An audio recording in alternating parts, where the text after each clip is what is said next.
Сәлем достар, YouTube каналға қош келдіңіздер. Бүгін восточный пирогын дайындаймын. Бұл мен осы уақытқа дейін жасаған пирогтардың ішіндегі оңайы, тез жасалады және соған қарамастан дәмі өте дәмді болады екен.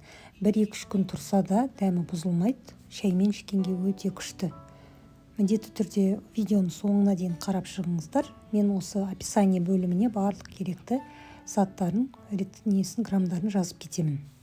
Ең алдымен жұмсақ сары майға 1 жұмыртқаны қосамыз, қант ұнтағын қосамыз, содан кейін осы үшеуін жақсылап араластырамыз.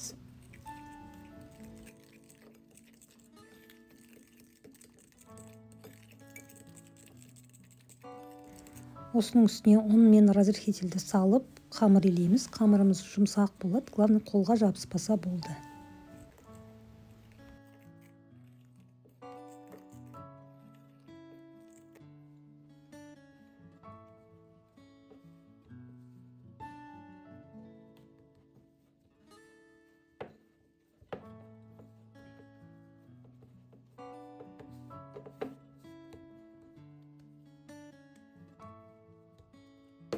Дайын болған қамырды формамызға жаямыз. Форманың диаметрі 26 см.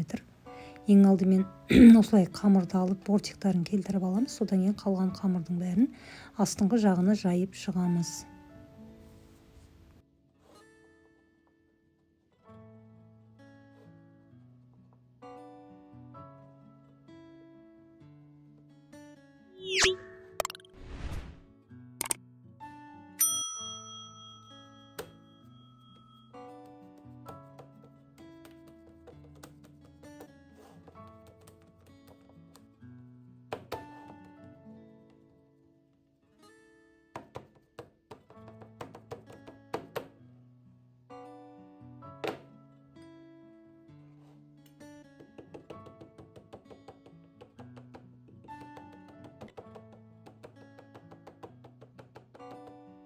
Начинкасы үшін жуылған қара изюм, курага және грек жаңғағын қолданамыз.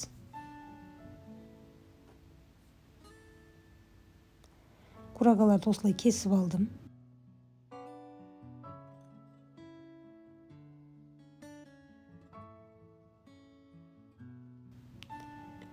Ал грек жаңғақтарын осылай майдалап аламыз кішкене пышақпен.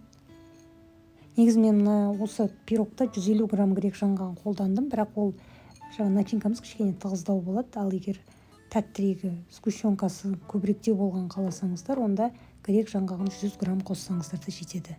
Бірақ 150 граммен де өте дәмді пирог болды. Енді осының үстіне осы Рогачев сгущенкасы, не болмаса 3 желаниенің сгущенкасын қолдансаңыздар болады. Бастысы сапалы болу керек сгущенка.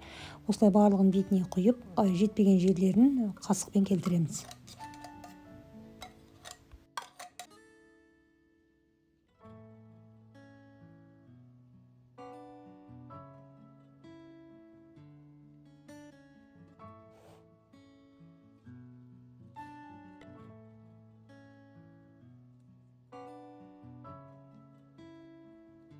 Дайын болған пирогты алдын ала ысытылған пеште 160 градуста 35 минут пісіріп аламыз, режим конвекция.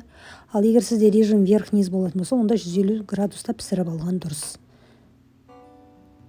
Беті күйіп кеткен сияқты болады, бірақ сонда да өте дәмді пирог.